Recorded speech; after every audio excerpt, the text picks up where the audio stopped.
I think some men get stumped. I think they realize that like, hey, I can't provide financially for my family the way I want to, so I'm useless. And it's like, no, actually, you have so much value here. So like, that's the main thing I'd ever want to speak against is like, hey, you just hit a roadblock. So like, just pull out a map, go talk to some friends, figure out another way to interpret this because like you are so freaking needed as a dad in your family's life.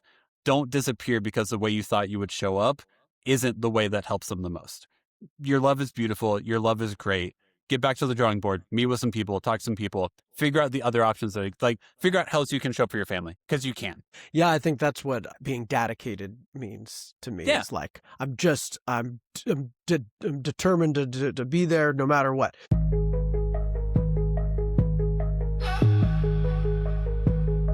You are listening to Dedicated Joe, the new dad's guide on the upending and transformational experience of becoming a father. Fatherhood has a 100% failure rate. There is just no way to do it perfectly, so accepting imperfection is one of the keys to being a great dad.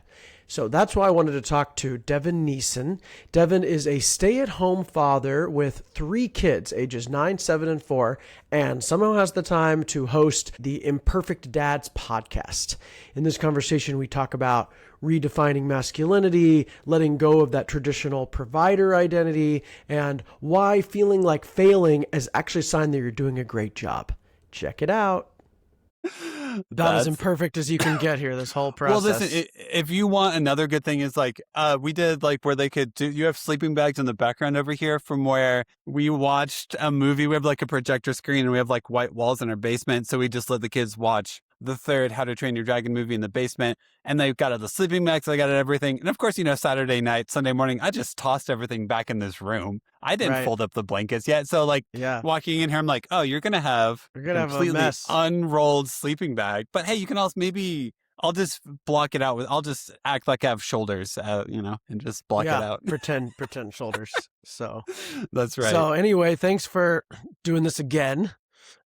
Classic imperfect dad moment here with the botched recording that we'll now redo, hopefully do this better the second time.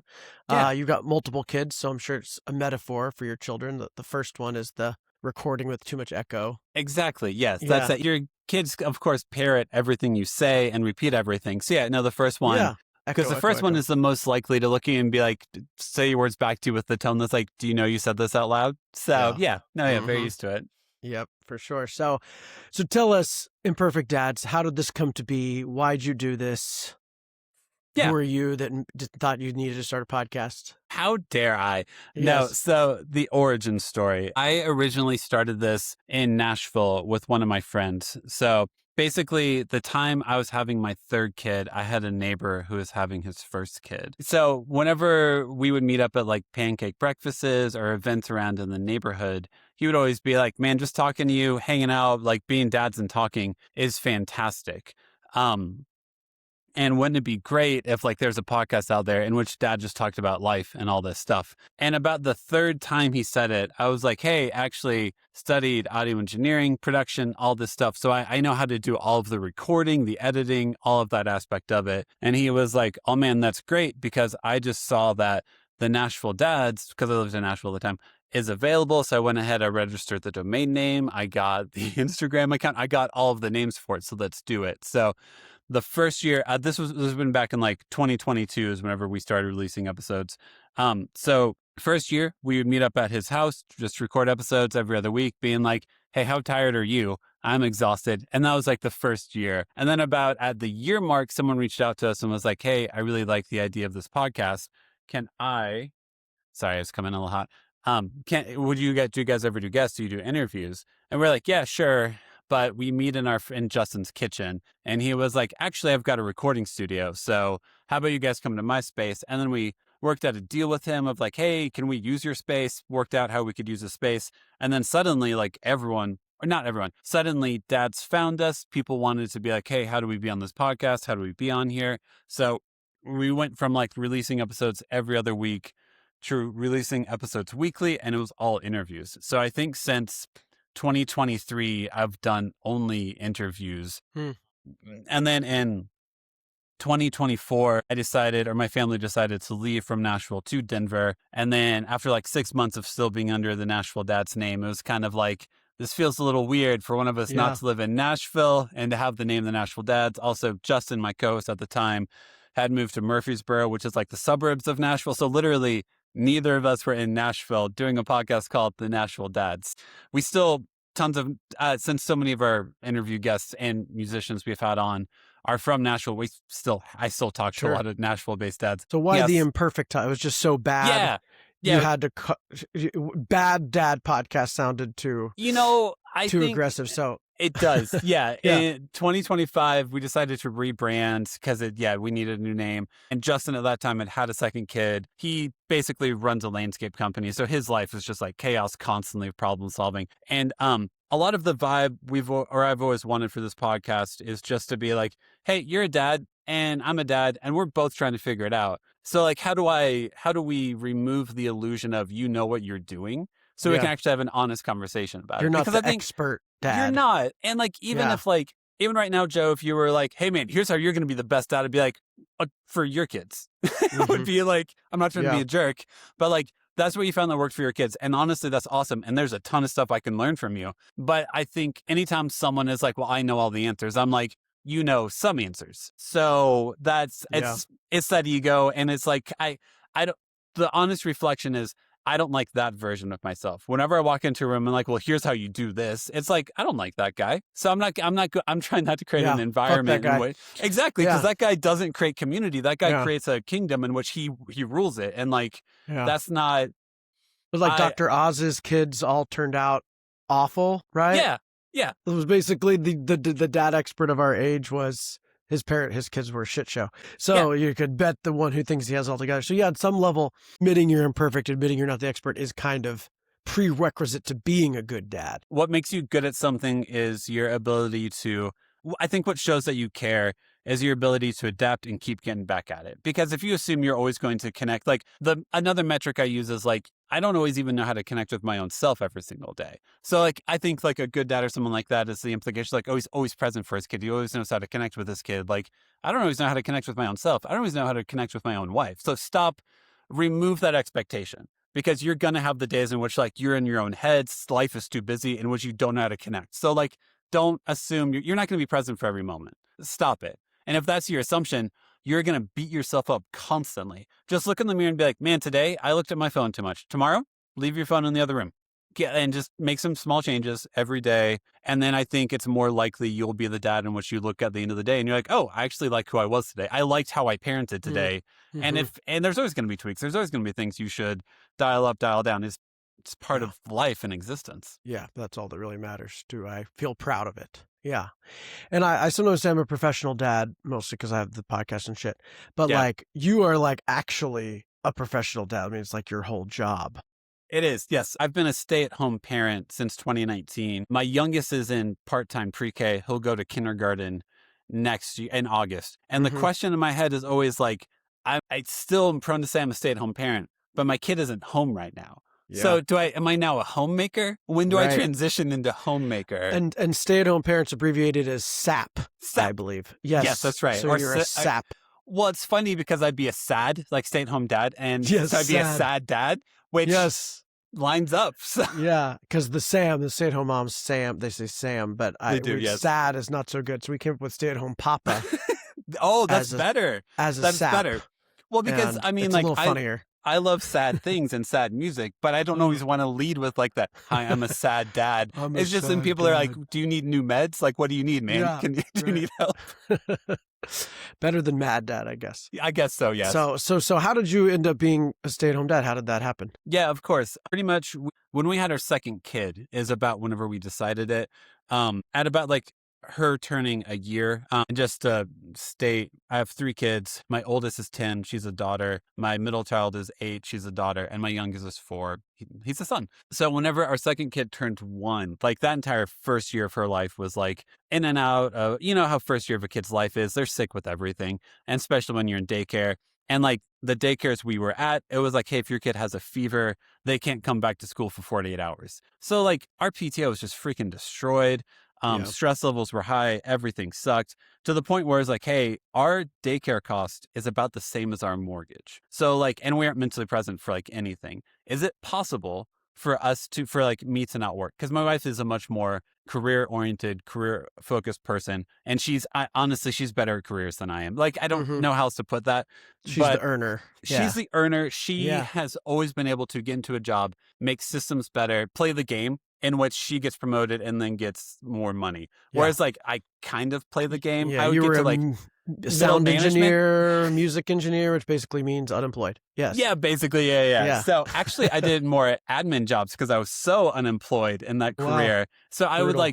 I worked at like a dentist office was the last job I had in which I like would manage a team. So I would like, if you were doing scheduling, billing, all that stuff, I was like somewhat responsible for that. I would end up in Similar to what jobs. you do, kind of what you do now. So yeah. Exactly. Just manage Yeah. schedules They're and just money. children. Yes. But yeah, so about the year mark was whenever we looked up and we're like, hey, I'm working so we can pay for daycare. Why are we doing this? And we ran all the numbers, knew we'd take a financial hit. A lot of being a parent is you immediately realize what your value system is that you may have not ever sat down and discussed with your partner before. And it's like, hey, we're not mentally present for anything and we're stressed constantly. Okay, if we have less money in the bank, but that's better, is that worth it to us? Yes. And for this phase of our life, yes. And I've always viewed being a stay-at-home parent as like, okay, cool. Once kids get into kindergarten, then I need to figure out what I become whenever I become a grown-up once again. So like when my son goes back to school, when my So you son just kept having kids to avoid that. exactly, yeah. Do I have a job? Yes. It's always a right. question. Did I Job get a job security. extension? Did I get a job Yes. extension? If I get my Yeah. wife pregnant,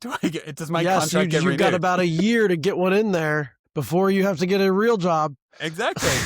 So, but that's one of my go-to really bad dad jokes is like, I think I got a contract extension. That's what Yes. getting your wife pregnant means if you're That's a right. SAAD. Yes.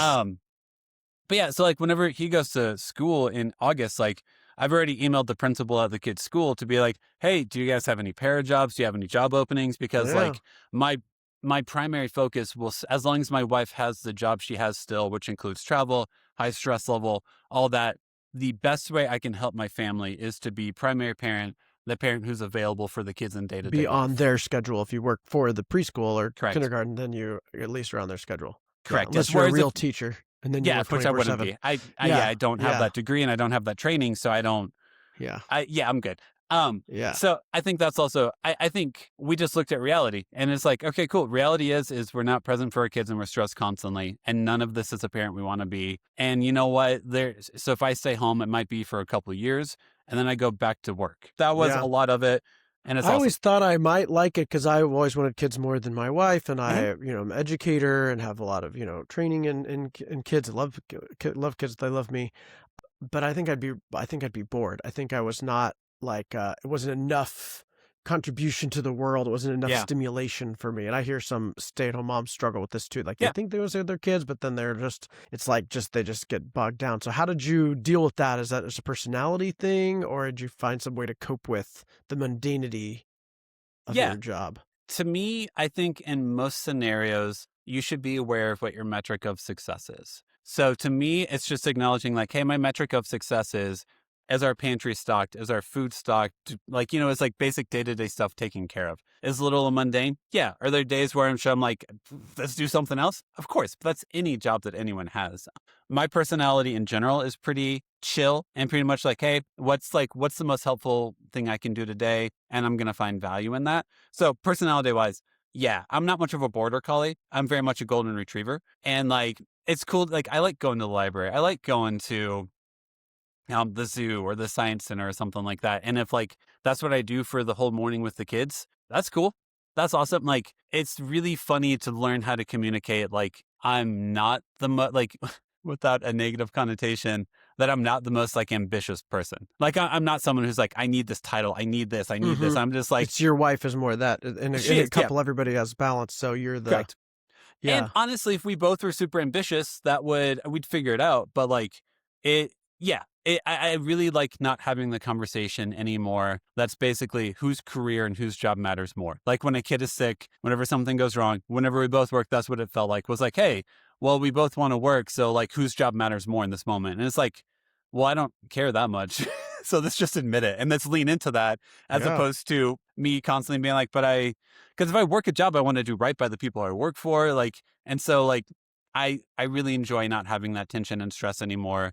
And I'm grateful that my wife is able to make the amount of money she does, in which like this can all be possible. In some of your episodes, you talk about masculinity, and this Hmm. is for a sap, not a traditional masculine role. So how have you managed that? How do you deal with people's judgments of that? How Yeah. do you define masculinity? What does that mean to you? Yeah, to me, I definitely had to redefine my definition of masculinity or explore it once I became a stay-at-home parent because, like, yeah, we also lived in the South. Like, most of my friends in the South were the breadwinners. They provided for their family. They were the ones who provided for the wife to be able to stay home. I could never figure that out. That's just reality. Also, honestly, I think when someone says like discusses masculinity, socially, culturally, people usually like alpha male is usually more what they mean, or that's what if Mm-hmm. someone says like, "Hey, Yeah. you're a man," I think alpha male is what I anticipate Yeah. someone to It's like a more describe. toxic masculinity. Yeah. Yes, whatever that even Yeah. means. But like, yeah, the Right. like dominant personality always has a plan. You don't want to piss them off, that type of thing. And like, that's not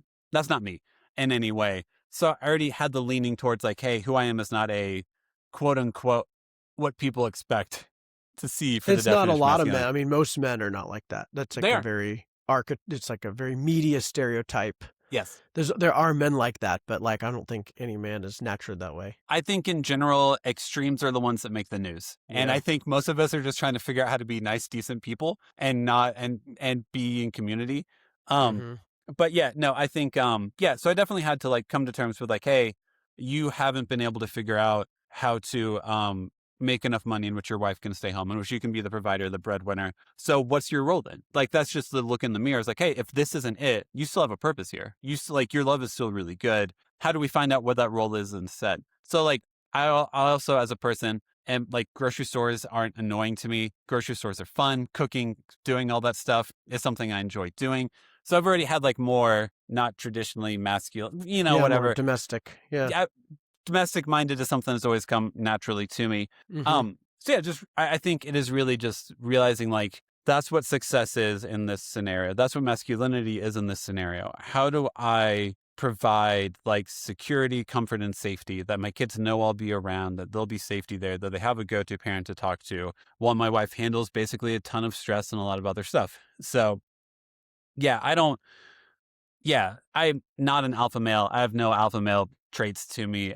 So like, I don't know. I think masculinity is also really tricky because everyone defines it so differently. And once again, I never want to look at someone and say, but you're defining it wrong. I just want to be curious to be like, oh, Joe, how are you defining masculinity today? Because like, that's more important to me than me saying, here's what my masculinity definition is, and you need to abide by it. I think the fundamental result of the masculine role is support, provide for the family, protect, support, provide.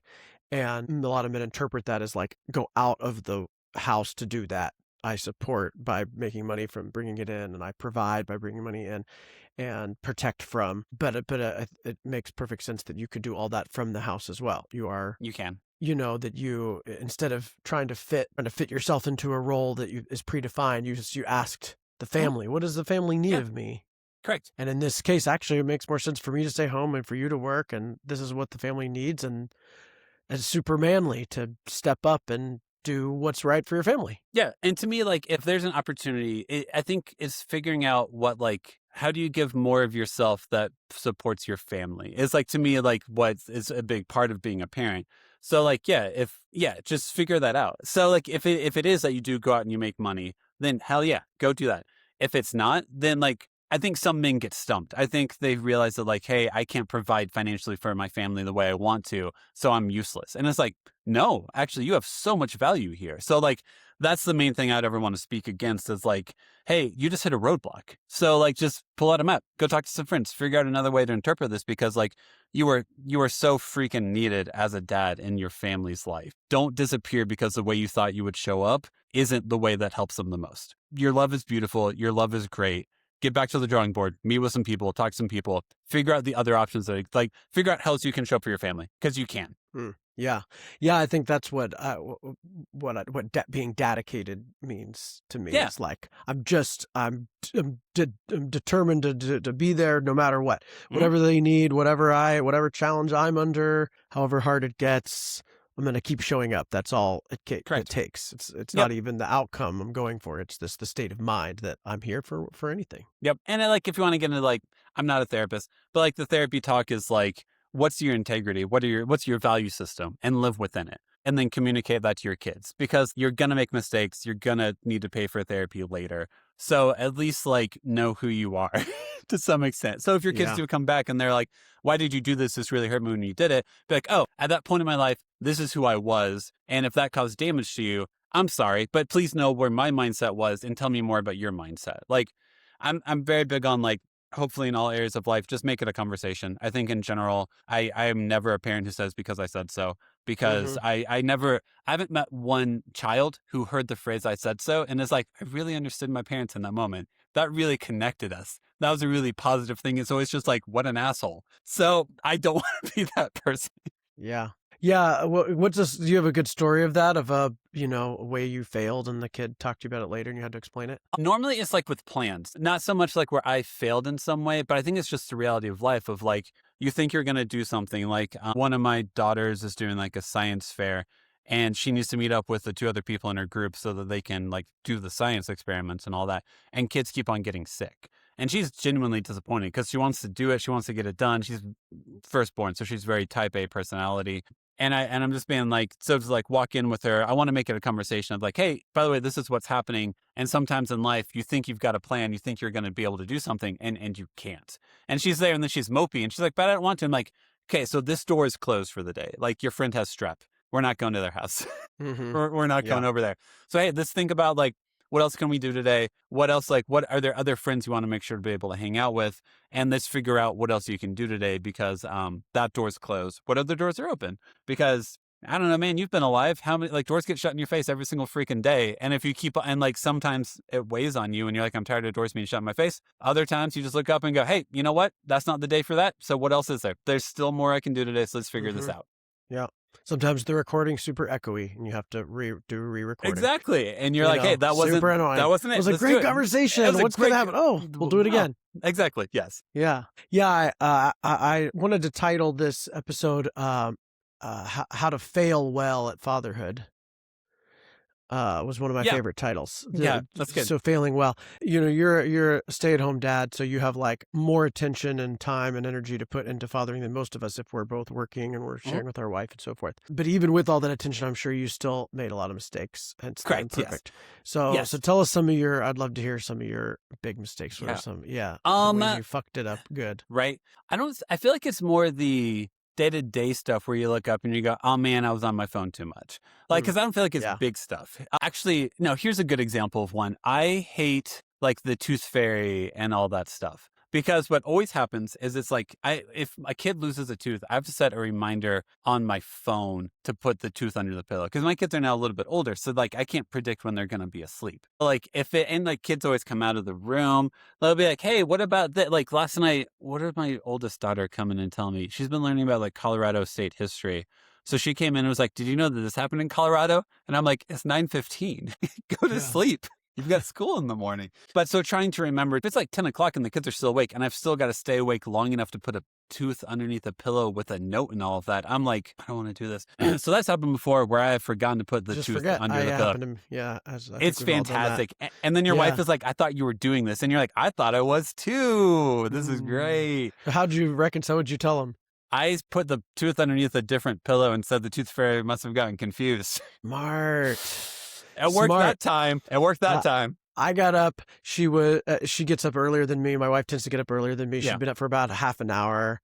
As soon as I walked down the stairs, my wife was like, she's in tears. You forgot to put the money under the pillow. She's crying. So I went and put the money under the pillow. And I went down and said, did you look again? Like maybe she came late. She's like, okay, I'll look again. And then she found it. She's like, oh, she just came late. Yeah. But your wife looks at you and is like, you know what you did. And like, it's also like, I mean, like I do want to try to connect with my wife at the end of the day. So like, I'm trying to get kids to fall asleep. I'm trying to understand how my wife is, trying to also communicate how I'm doing. And then if it's like 11 p.m., like unless I set a timer on my phone, I'm not going to remember to do that. I'm done. I just put in a 6 to 10:30 p.m. shift, a tooth under a pillow, and the whimsy of it is not something that is a priority to 10:30 me. And that's why I set timers on my phone, to avoid the scenario you and I both just discussed. Yeah, and it's just a lot of little things. How do you Hmm. deal with being on your phone, screen time stuff? What's your I'm you have awful at it. tips and tricks for Realistically, that at all? Or I mean, just put your phone in a different room. That's the only, like, honestly, I think you do have to be that strong with it, like, and make rules, which I'm also bad at following. Like, I really need my phone at the dinner table? I think what happens is I try to do that, in which I'm like, oh, we're about to eat dinner. I'm going to put my phone on the charger in a different room. And the kids are like, hey, do you know about this? And I'm like, what do you mean about, like, and then I'm like, well, now I need my phone to look at this and read yes, about it. And then uh-huh, naturally I see like the, oh, you got a like on Instagram. I'm like, oh, what happened on Instagram? It's like, oh, now I'm gone. Now I'm done. yeah, Now I'm down the rabbit hole. One thing that I do think is helpful is we have looked at our kids and be like, hey, if I'm on my phone too much and you want me to be more here, please say that. And whenever I hear those words, I will go put my phone in a different room. But then if you ask me, hey, is this person available to play? Just know I have to text them to find that out. So yeah, I think having older kids is helpful, because my daughter's looked at me before. We're at the science center or something like that, and someone was doing like an experiment, and she looked at me and said, hey, put down your phone and watch this. And I was like, cool, phone's in pocket. I'm not doing it. I mm, think that's been it's really good. helpful. Also, though, like, you then also have to create an environment where whenever they say that, you can't be a bitch. You Yeah, can't look at them and be like, no, I need to do this. Be like, okay, cool. Like, hey, just so you know, I will watch this. Whenever I pull my phone back up, I do need to finish something on my phone. Thank you for telling me this is important to you. yeah. My daughter will say, "Daddy, that's addictive. It's It addictive, is. Daddy. It You're is. addicted." It's very Yes, addictive. Like, yeah, I yes. understand. This is my drug. Don't you I know what teach, drugs I yeah, could be doing? yes, yes. The shit I teach her about it because it's addictive for her and her screen time. So Yes, like she'll remind me it's addictive. I'm like, oh, thank you. you're right. But I have some good app limits. I Yeah, turn off my work email and cool. Slack in the evenings and weekends, which is annoying. I Nice. can temporarily disable things, but it's a Yes, lot of steps to get there.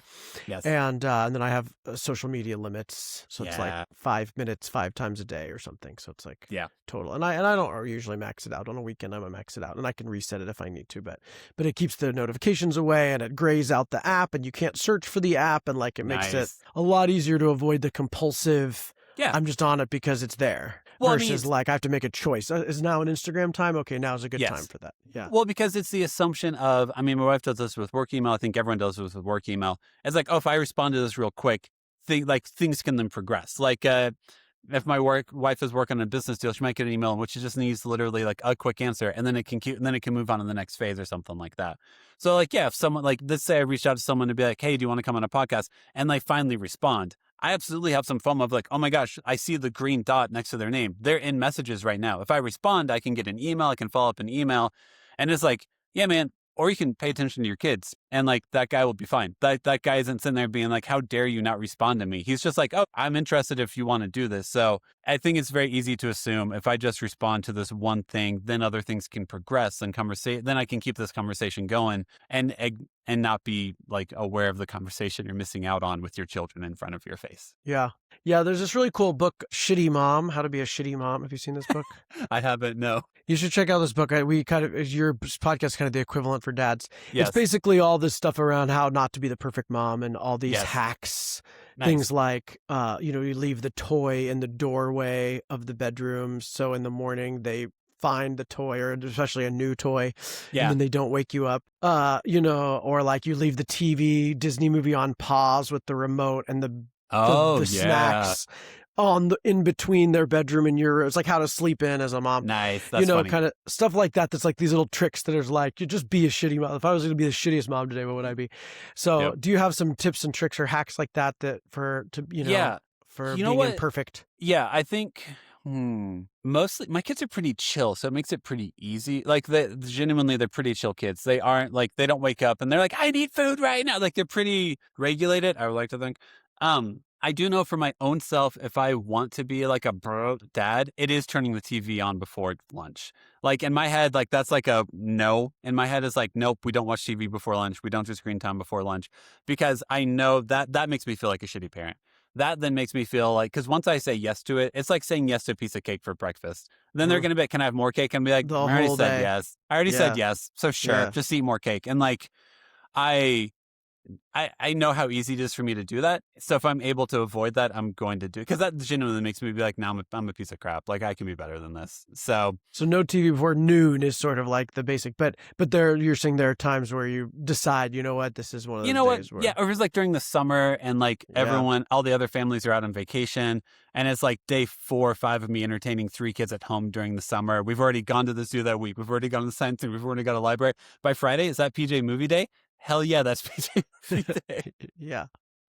Yeah, not going to kill them for sure. Yeah, So, but no, I don't do a lot of like even on like the weekends. Like if like I know some parents who would be like, oh yeah, we like weekend treats. You get to watch TV in the morning while we sleep in. Like I don't do that, and I don't know why. I think it's fine to do that, but like for some reason in my head, I'm like, nope, I don't want to. mhm. You just get up with them anyway. Are they get up at reasonable hours? Our daughter gets up between 6 and 7 every day, Yeah, so like it's a 6:30 or little 7, rough. I expect to be awake, Okay. but also like chronically sleep deprived. As long as I get 6 hours of sleep, I'm fine. And it's you always you that gets up. You let your wife sleep. If I can, then I feel like I've done a good move. My wife usually wakes up early and goes on runs and gets out and Yeah, about. So that's her she's thing. usually already awake by then because that's her attempt and usually successful attempt to get time to herself. There's always still the moments where she gets out like and like is putting on her shoes and a kid walks out and goes, "Where are you going?" And she's like, "It's 5:30 a.m. Like, what are you doing?" Like, How do you guys decide? I assume she does some house stuff. well, I'm mostly talking to men who work outside the home, and moms that either work or don't, but trying to get men to do more in the home anyway, because it's more than a full-time job's yeah, worth of work. yeah. So, that's a lot of tough with the gender standards. You guys have that flipped where, Mhm. like, she have actual chores or jobs that she holds at all, or you kind of hold No. it all? I hold it all. And that's also the like I do that because of in my mind that's communicating respect to her. I think she already works so much. I mean, she works a good 50 to 60 hours a week just because of I think whenever you make enough money to support a family of 5, the stress level, the responsibilities of you is not a casual thing. So like I don't want her to walk into a room and be like, "Oh, I need to do the laundry. Oh, I need to do the dishes. Oh, we need to go grocery shopping." Like, no, you're already holding a ton. So if I am currently able to be able to take care of all that stuff. I will say for like deeper cleaning stuff, that's something she's better at than I am. I feel like I'm better like day to day resets, day to day cleaning. And if it's like hey, this needs to be like deeply cleaned, she will normally take that on. She does like to garden. That's a good way for her to get outside. I'm not much of a gardener. So anything in relation to like our little garden, whenever it's like season or like whenever like it's spring and summer, then she does all of that. But like for the most part, like no, I don't want her to think she has to clean her room unless it's like a deep clean. I don't want her to think that she needs to vacuum. I don't want her to think needs to grocery shop or anything like that. She's willing to. She communicates that she's willing to. I don't want to have her have that option. Like, Yeah, and yeah, you're not resentful about it because you not at feel all. like deeply in choice Hmm. in that decision. I Yeah, think that's like I have a theory about why that works for you guys and doesn't work for couples that are the opposite, where the woman ends up with if the man yeah, is full time, that she can't just say, "Well, his job is really stressful, and I'm happy to just hold the entire house for him," and that like that 1950s idea is no, women don't yeah, they get resentful about it no matter what. I think yeah, it's I think there's two reasons. I think one of them is even if a woman chose to stay at home, she could have worked. She made a choice like you. You're the better earner. I'm not. I want to be with the kids. There's still this like societal condition, like, but I still had pressure on me to do that. Like, I still was pressure for it to be me instead of you because I'm the woman. So yeah. like, even if she chose it, there's like, Correct. Yeah, was it yeah. really a choice? Yep. And it's more than a full-time job's worth of work. So it's like, they get resentful. I also suspect that because women are so conditioned to think about the home and the kids in a way that we weren't taught that. Maybe our boys will be taught that. I don't know. It'll be interesting to see if your boy grows up thinking that way like you. But boys we weren't taught that. And so the mental load of the home is still so overwhelmingly on the mom because she was trained to do it. We weren't, and Correct. she can't turn it off and we can't turn it on. We can learn it slowly, but we'll never dominate our mind like it does her, conditioned from a young age. So I suspect that because she's carrying that mental load naturally and working, that you doing all the nitty gritty does end up being even, Yeah. Yeah. Because is yeah. my guess. Yeah. Correct. I was, yeah. In her head, she's always like, "Oh, I need to deep clean this," and I'm like, "Maybe. Like, it's clean. Like, it's good. Like, we Yeah. can walk around here. I don't feel like there's not black mold in our house. Like, it is reset. It is good. But you're not wrong. She still has in her head the social expectation of, but I need to be able to do this. I need to know how to do this. I need to be able to do this. Whereas, like, let's be real, man. If you're a dad and you show up at the playground on a weekday, people are like, oh my gosh, you must be the best father ever. And it's like bare minimum, man, just hanging out with my kid, entertaining them. So like, I think it does work in my favor, honestly, that like me doing any of it is kind of like, oh, wow, I didn't know a man would be willing to do that. And I'm like, well, I'm already exceeding expectations. So why would I be Yeah. resentful? You get a lot of credit. It's like women just get criticized. Why Correct. didn't you bring that stroller? Why are you Didn't late? you You know didn't how to bring do him a this? water bottle? You Yeah. know, yeah. And like men are like, oh my God, you came. So you get Exactly. Yep. So puffed up in this way she doesn't. I agree with you that Yeah. I think every woman has it in their head of like, this is how you be a hostess. This is how you clean. This is how you do this. Where like for a dude, it's like, oh, you know how to cook? Hell Yeah. yeah. And it's like, Cool. I could actually should probably make a better tasting dish. I should include more vegetables. Like, and they're like, oh, well, you did anything. And it's like, yeah, of course I did. Why would it, what? I just saw this study. They showed pictures of the same somewhat messy house. Like it's not spotless, but it's like, it's not just terrible. It's like just a little bit of clutter. Yeah. They showed equal pictures and they told people it was belonged to a man or belonged to a woman and asked them if it was clean or dirty. And Okay. overwhelmingly, if it was a Yeah. man, people said it was a clean house. Yeah. And if it was a woman, they said it was a dirty house. Yep. So they were like, it was like 80%. It was like a Yeah. huge number of people said this distinction that like women and men are held to different cleanliness standards by society. So Because they are. yeah, like it's 'Cause they crazy. are. So like I look at the house, I'm like, the house is fine. And she's like, no, Yeah. it's not. That's not Mhm. her standard. She's being judged Correct. externally for this house, even though there's nobody there. And I would be Exactly. judged as like, this house is spotless, you know, Correct, like, oh, yes. cool, hey, great job.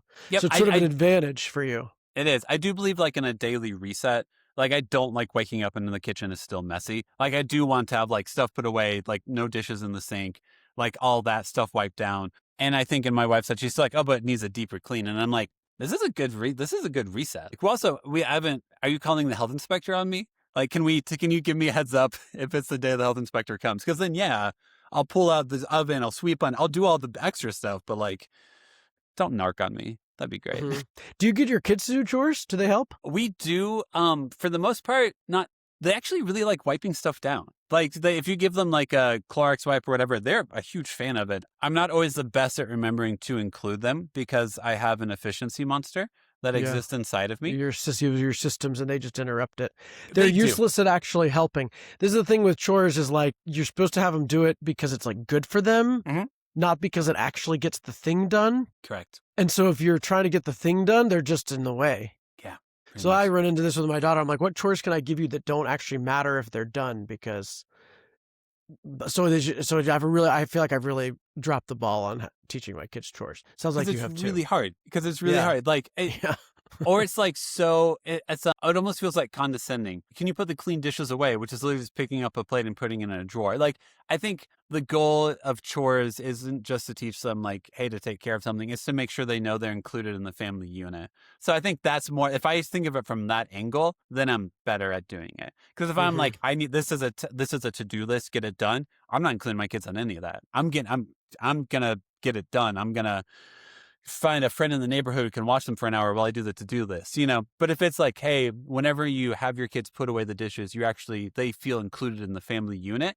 Oh, well, that's a different mindset. That's a different approach. So how do you include them? Do you think that on a daily basis? Like how am I No. including them? Or you just like hope they feel included? Hope they feel, no. For Yeah. the angle of house chores, stuff around the house, I always Yes. need to improve on it. I think Yeah. how I would hope that they feel like part of a family unit. We have a lot of moments in which they free play extremely well and they free play with each other really well. And I think just creating environments or like having toys in which are like, hey, here's magnet tiles. How do we figure out like all three of you to like build something together? Like to make them feel like inclusive with each other, that whenever they play, they include each other. It's probably Especially way the that I do littlest, that. the littlest one being the That's hardest. the hardest, man. That's the hardest. Yeah. And like if they do magnet tiles, like yeah, he's no longer at the phase in which he just breaks it all down, but he is at the phase where if they take like a certain amount of the square ones, he's like, but those were mine. And it's like, Mhm. well, now Yeah. I'm freaking sitting here on the floor, grabbing all the square magnet tiles, putting them into piles and being like, everything's equal. Stop it. Yeah. Yeah, that's tough. So they don't do much chores. And so Yeah. that's comforting. And you're there all the time with them so you could have them do chores. But like, Correct. yeah. If- At least if I they try to want get her money. to clean up her own stuff. Yes. If they So- want money, So if you they're pay like, them to do chores? Yeah. if they're like, hey, I really want to buy this stuffed animal, I'm like, okay, let's look up how much it is. it's $10 for this beanie boo. And I'm like, okay, cool. If you do these chores today, I'll give you $1 or two. Chores meaning like, is your room reset? If I want to vacuum in there, would I be able to vacuum? How messy is your bed? Does the bathroom sink that you guys all brush your teeth in, does that need to be wiped down with a wipe? Stuff Mm-hmm. like that. How destroyed is our basement? Because we're a ranch style house. So like top floor is where all the bedrooms are. Bottom floor is like playroom and like a guest room. So it's like, how destroyed is that room? Do you have laundry that needs to be put up?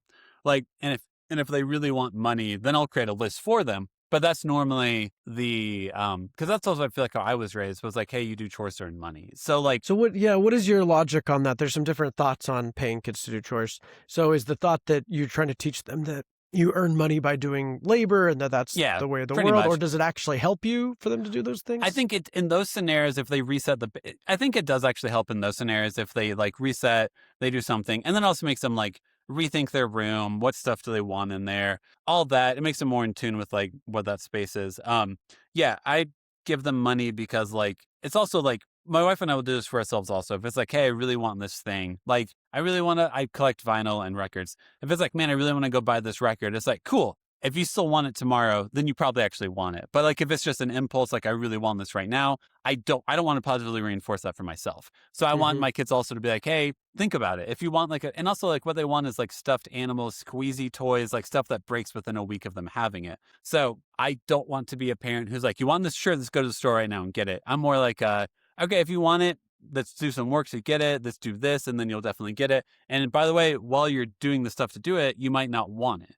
Like we also like for buying bed sheets for the kids, we've never bought like a character. We've never done like here's Frozen 2 bed sheets, here's da bed sheets. Because I know if I feel like if I do that once, They're going to then grow the out of it. kid they Yeah. grow out of it, and then they'll be like, but now I need a K-pop Demon Hunters bed sheet, and I'm like, I'm not dropping Yeah. $60 on a K-pop Demon Hunters bed sheet, guys. So yeah, Yeah. Only to turn around and do the next thing.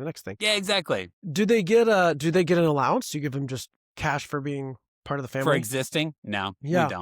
we don't. But also we aren't too like rigid about that stuff. Like yeah, if they like I think it's more like if they like want a specific thing that's mostly just for them. Hey, I really like my son likes cars because he's a boy. If he's like, hey, I really want this train, and I'm like, cool, this train costs $5. He like, and he's at the age in which he understands like, if I reset my room, I get $1, stuff like that. Like, but also his chore list is more like basic responsibility. Like, hey, you're 4. If you go into your room, get dressed, brush your teeth, get ready for the day on your own, I'll give you $1 to your chores account. Stuff like that. Mm-hmm. My parents did that. It was chores were allowed. We had an allowance, but it was tied to chores, so it wasn't Yeah. $1 for it. It was like you do chores, you get this allowance. Yeah. And then there was all the signs. It's like, oh, they're supposed to have them do chores because they live there and they're part of the family, and then they get an allowance because they're human okay. and they get fee. You're supposed to separate it. So I've always Okay. it's like ingrained in my head. But then I don't have her do chores, as we just discussed, because, It's she's hard. such a pain. Yeah. And I'm picking my battles. There's so many other things I'm trying to get her to do that she doesn't want Yep. to do. Brush her hair, stuff she has to do, go to school, whatever. And so, like, it's like now I'm bugging her to do the dishes. It's like it just breaks the relationship. But am I teaching her to be spoiled? I don't know. But now also it doesn't solve the money thing, because now she wants to buy stuff. She wants money. Yeah. And she's started some businesses and she's found ways to get money. There's some things we've been willing to pay her to do really, really uncomfortable things. Yeah. Like she just got this she's having to wear a retainer to like expand her Yeah. jaw and Expanders. breathe Yeah. better. Yep. And that thing sucks. It's uncomfortable. So it's like, okay, do it for a month straight and you can get Yeah. a American Girl doll, Yep. that kind of thing that she earns towards it. So, but so there is a really cool app one of my guests told me about that, like they can start to use, especially because your age, where there's like all these things with dollar amounts and they can just do it on their own. And then they Yeah. just log it in the app and then you get a notification. They claim they cleaned the room and you go and like Okay. approve it. So Yeah. it's like an approver thing. And then you approve it. The money just is transferred. And Cool. then they just Yeah. have like an account, and then you can either give it to them cash or you can Sure. deduct Yeah. it when you buy something for Yeah. them or whatever. I've always Cool. thought about that because she loves money. Money's a big thing in our society, obviously. So she's It is, always yes. trying to find money, talk about Yep. money, get money. She's earned a lot of money with her business. She sells potions, Cute. and she's probably made like $300 selling potions to people. Nice. That's more than I've made this year. Right? So fair enough. So she, so she has some sense of it. So I've always just Cool. wondered what role money plays with the kids. We might. Well, I mean, also, like, why do you, like, if you work a job, like, why do you put up with extra stuff? Why do you do stuff? It's to get financially rewarded for it. So, like, it is, like, part of the capitalist society we live in. Yeah. It's like, hey, I'm going to take on an extra project. Why? So I Right. get more money. That's what I'm doing this job for. Yeah, So there's like intrinsic motivation. I want to do it because it feels Yeah. right to me versus like I want to do it for the reward, which is Yeah. like being paid. But then Yep. there's a lot of that.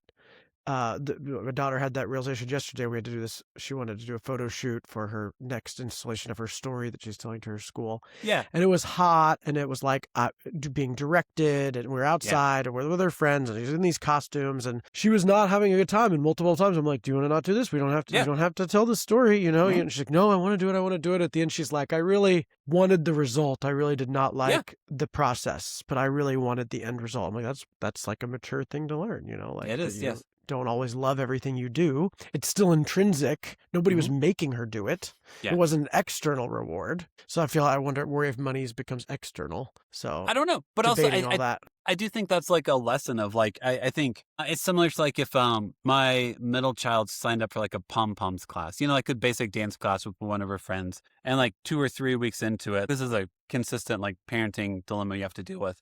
2 or 3 weeks into it, she's like, I don't like this, and we're like, we signed up for like 2 months of this, so like. If you really don't like it, I'm going to need some more data point. I'm going to need you to go a couple times and tell me exactly what you don't like. Because if I sign you up for another dance class, if you, in a month from now, you're like, I'm going to do a dance class, I want to know from your perspective what you didn't like about this so I can figure out if it's going to be the same thing. So like, I don't want to sign up for stuff and have my kids quit it. I think Was that true that you needed the data points, or was that just a trick to it's a little bit of both. Honestly, it's a little bit of just both. another way of saying you signed up and you have to go, you know? A little bit, but also like she did that with gymnastics, or my oldest did that with gymnastics where she signed up for it. We did it for like 2 months. And I was like, hey, like seriously, make a list of what you don't like about it. Because I want like I want you to know this about yourself also. I want you to know I don't like this. Here's what I don't like about it. Because Why? whenever Yeah. your friends are like, hey, I'm doing this, like my oldest daughter did a talent show and like really despised being in front of people. She liked doing the dance routine. She liked practicing it. She liked hanging out with her friend. But then whenever it's time to be like, hey, now go perform it, she was like, I don't like this. So like this year, her friend again was like, hey, I want to do the talent show. She'd be like, hey, remember last year you liked meeting up with your friend, you liked dancing, you liked doing all this stuff. But when it came to performance, you had what I would consider a panic attack because you hated being in front of people that much. So like, Mm. just know this is how this goes. You will practice, you will do all this stuff. Then you have to perform it. And if you really hate the performance that much and you don't want to work on getting comfortable with that, or if that's not something that like you like, then it will always end in a performance. So like just know that.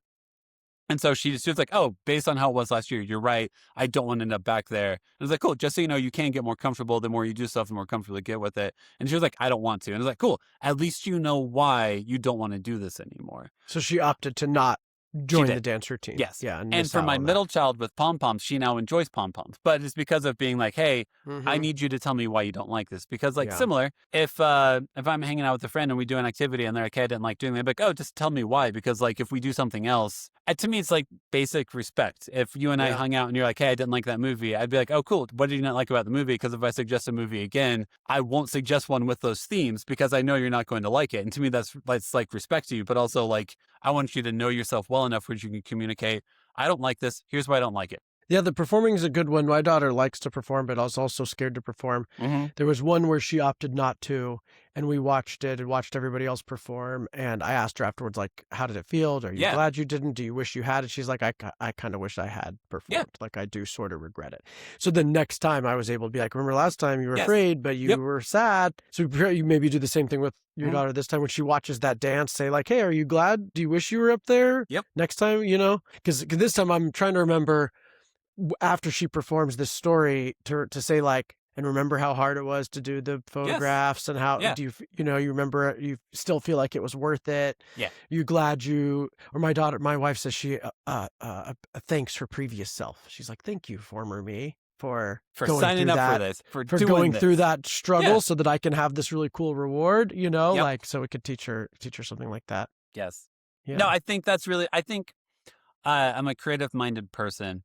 And I think creativity is always a relationship. So it is like, okay, today, like, I've got guitar and mandolin back there. Like today I might sit down and play it and I might hate everything I play. Tomorrow it'll be completely different. So like, just know that of like, hey, today you might not like something. Tomorrow you might be okay with it. But if like for 2 weeks in a row you hate it, don't do that anymore. Like maybe change it up. So I think life is just constant relationships and energy. And like, hey, it didn't work today. Tomorrow it might. So like, don't bail immediately because that's not going to, well, if I if everyone stopped being my friend because I acted one day and treated that like my personality as a constant, how do you have friends then? How do you have any community then? Because you give no room for grace, give no room for like learning about yourself if you just constantly shut stuff down. Yeah. Yeah. Speaking of community, it's something, another thing you talk a lot about. Yeah. It's kind of why you started the podcast, sort of, Yep. so you could have friends. Yeah. Yeah. Exactly. Yeah. That's it. Yeah. But really though, Yeah. yeah. Yeah. Tell us, so, a community for dads is so huge. Like if there's like one piece of advice for a dad who just found out his partner's pregnant, it's like get other dad, find other dads, build that community. How do you approach community? How does a dad do that? How do you do it? Yeah. I think the hardest years are before your kids are in school. Cause like then it's really hard to know like who's in the same phase of life as you. Now that my kids are like in elementary school, we live in a neighborhood in which they all ride the bus. So whenever I go to the bus stop, there's like 5 dads there who are basically in the exact same phase of life. I'm a pretty extroverted and talkative person, so it's easy for me to find out like, hey, what's our common ground and what can I build upon from here? Being a new parent is one of the hardest things you can do, and it's mostly because it's like your situation is unique to you. Like your newborn is like the most challenging thing you can ever experience.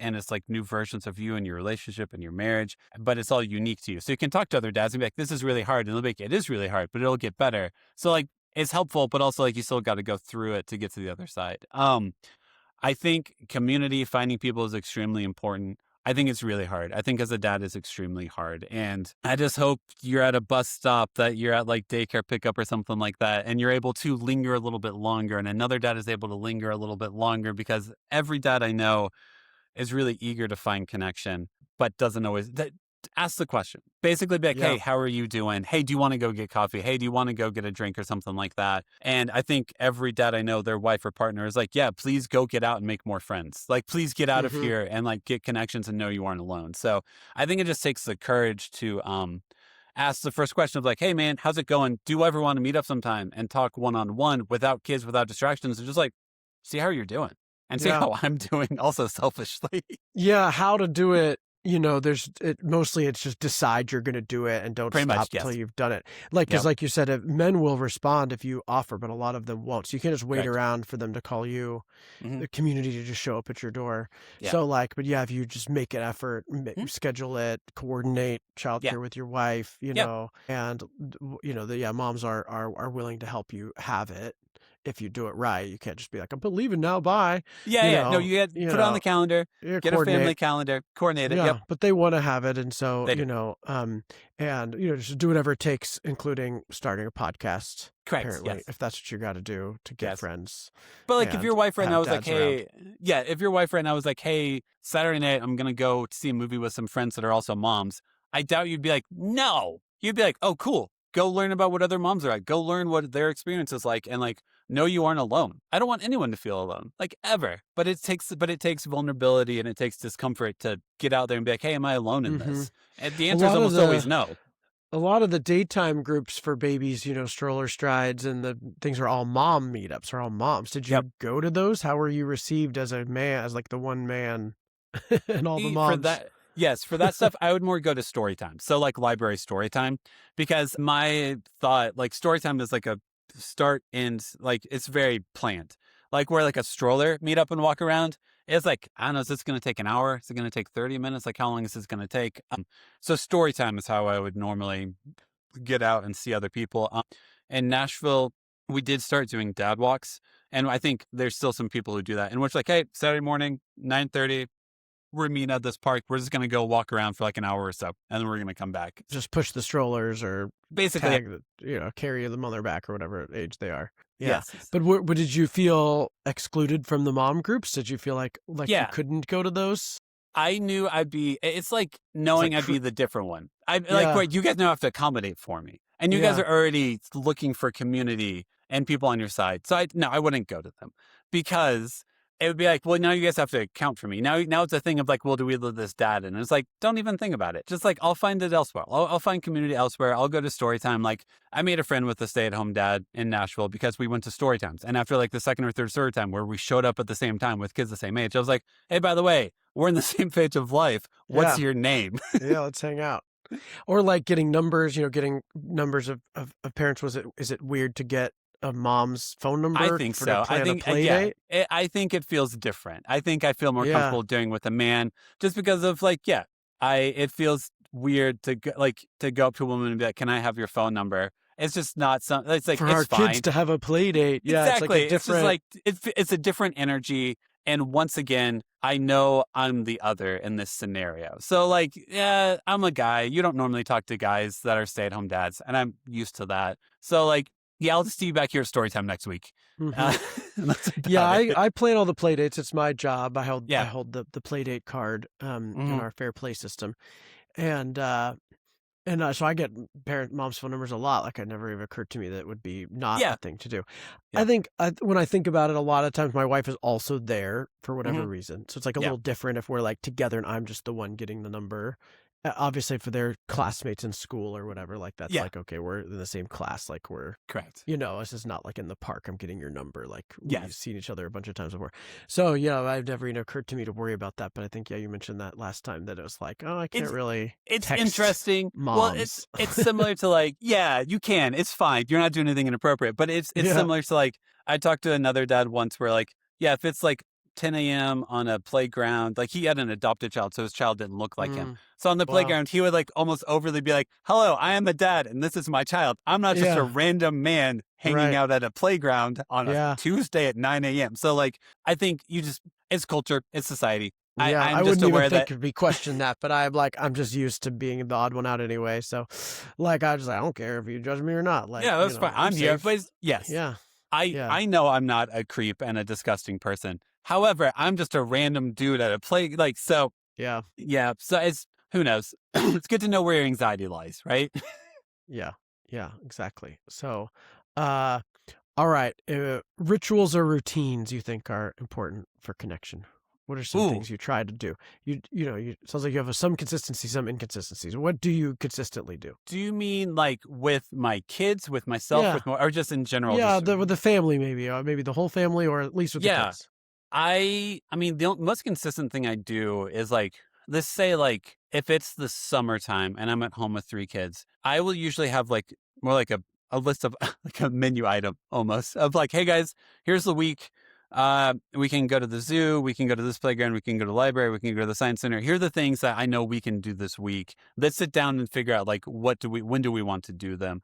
Because if during the summer, my pattern is usually let's get out of the house for the morning, come back home, eat lunch, maybe watch a show or something, and then figure out and then do something else before like dinner and all that. Mhm. So You like don't send them to that's summer camps. You just do your own I do because they're my so own expensive. because they're so freaking So expensive. expensive, yeah. So Especially with expensive. 3 kids, I can only it's Correct. like you're like paying for private school at that point. You basically are. And Yeah. like, yeah, because also, yeah, I get all the emails that are like, hey, the zoo's doing the camp this week. And I'm like, cool, let's look it up. And it's like, it's $1,000 for the week. And I'm like, oh, okay, for one kid. And I'm like, Yeah. Nope. so we're not, so I'll just take the kids to the zoo with the Right. $200 membership for the year. So Yeah. Right. yeah.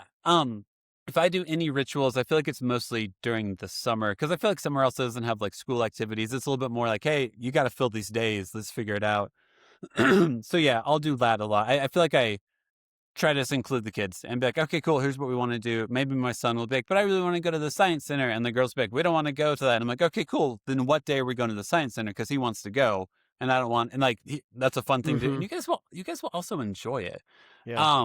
So So it's like a meeting with you and the 3 kids, yep. and this is mostly in the summer that you have these, like, Yes, weekly meetings I think so. Yes. to Yeah. Well, plan cause like them.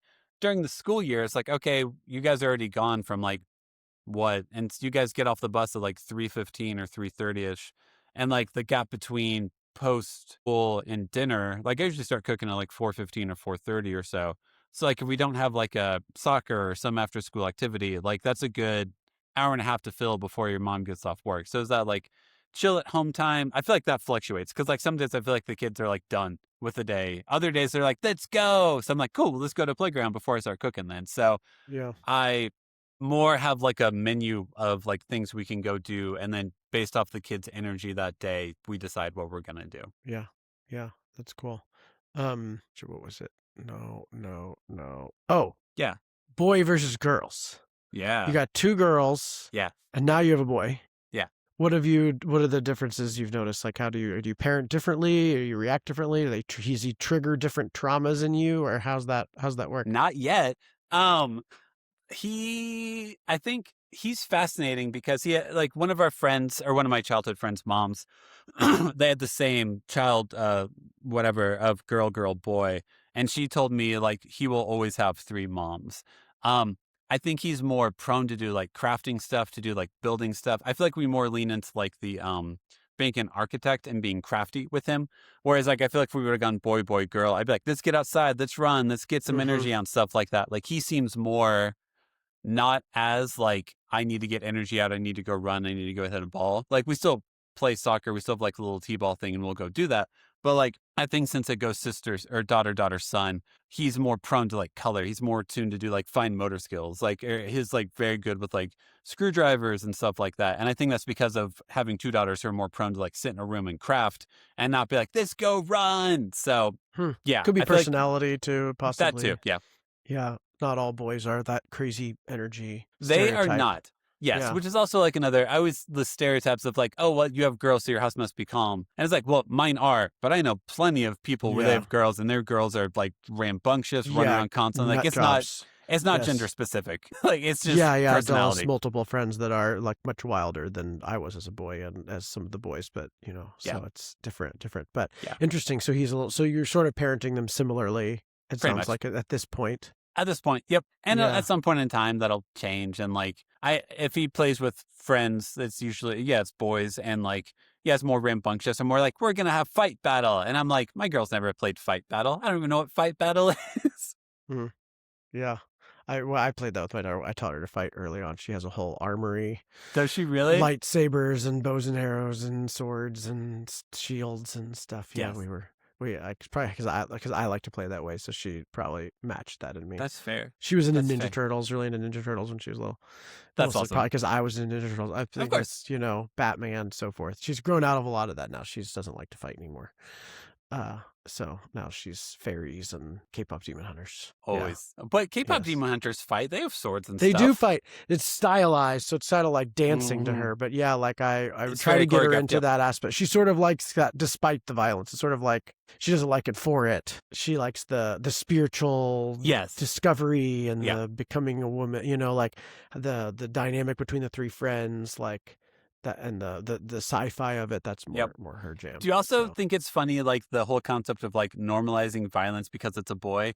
Like, oh, well, he just wants to watch these people fight, and that's okay. And it's like, it's still watching someone get punched. Like, it's still Yeah. like, if you watched him punch another person, you tell him not to do that. But for entertainment, you're okay with watching him destroy demons. You're okay with him watching stuff where like girls destroy demons. Yeah, that's fine. I'm like, but let's say if he replicated that, would you be happy with that? No, I'd be furious. And it's like, that's a disconnect. That's I guess it's like the genius of that marketing that like, oh, here's violence that's okay. Yeah. Or whatever. It's like more stylish. It's not scary. There's no Yes. blood, and Yeah. the demons don't even die. Like they just go back. They go back down to the and- demon yeah, world. and they I just sort think. of or something. But then did Genu die? Then at I the don't end, know, but wasn't we he don't know. already Did Genu dead? die? So he is was he a dead. So how ghost? could he die again? Yeah. So like, Are you teaching my kid reincarnation? Right. Anyway. Yeah. We'll see what happens in K-pop Demon Hunters too. We will. Yeah, chomping at the bit for that one. So yeah, awesome. Well, cool. This was a fun redo. Yeah, man. Glad we got to do this. Totally. Excited to be on yours too. See what you ask me. Mostly and we'll mess that one up and redo we that will. one also. Yeah. Yeah. So But we'll make here's sure. the thing: it's only me doing that. So like, you have a team, you have people who like help you out with stuff. That's just me looking up one day and be like, fuck this one up too. So that's the difference. There is it's me knowing I did everything wrong. We have a team of people being like, did we do this wrong? Yeah. Yeah, at least I have a small team, but yes, sounds like more than you. You have a 7-year-old and a 4-year-old. Yeah. That's the child labor that I enforce Yes. is children to interrupt Yeah. me while I'm trying to do edits. Yeah. See if I can get better at focus by That's right, interrupt yeah. as many times as possible. But yeah, man, appreciate everything you're doing for dads and Mhm. helping us fail better and take the pressure off of being the perfect dad. And Yep. let's just be the best we can be. We show up for our kids. Yep. However that looks, whether it's working or stay-at-home dad or playing or play dates on the weekends or however we show up. It's how we show up, and that's that's the important thing. It is. I had one dad look at me and say that the most common advice he gives to dads whenever they're beating themselves up is, do you give a shit? Like, do you care? Like, and if your answer is yes, you're going to figure it out. You're going to you got this. It's whenever you look up and you go, I don't know if apathy is winning. It's like, oh, that's scary. Mm. So go Yeah, get it's some almost help. like the question, how do I be a good dad? Already good. shows you're You're a on the good good dad. track. Or if You're on you're the track. afraid you're a bad dad, Yep. it means you're a good dad. Like, Correct. it's just that to Yep. have the question at all, Yep. It's, yep. is the key thing. And I think anytime you're like, I am a good dad, I'm really good at this. Or if you're like, I'm a piece of shit dad, it's like, neither is true. Neither extreme is that true. You're somewhere in the middle. So go talk to some friends. I can feel and you'll be proud. okay. I can feel guilty. Either Yep. way, it's part of the dad experience. You hold it all. Both of those things every day. Proud Yep. guilt. There's no way to do Sadly, it, but to do it, no right it's reality. way. It's reality, Yeah, man. just got to do it. So awesome. Sweet. Well, thanks for that message. I Of think course. that's a really important message for all of us. So everyone, please like and follow and subscribe to the channels. Help us reach more dads. Yeah. Drop a comment about one way you fucked up this week. Love to hear those. So we all know we're not alone. And Perfect. share this with another imperfect dad in your life. Otherwise, stay imperfect and stay dedicated. Love it. Thanks, Joe. I really appreciate it, man. Yeah, for sure. Okay, stop, not leave. There we go.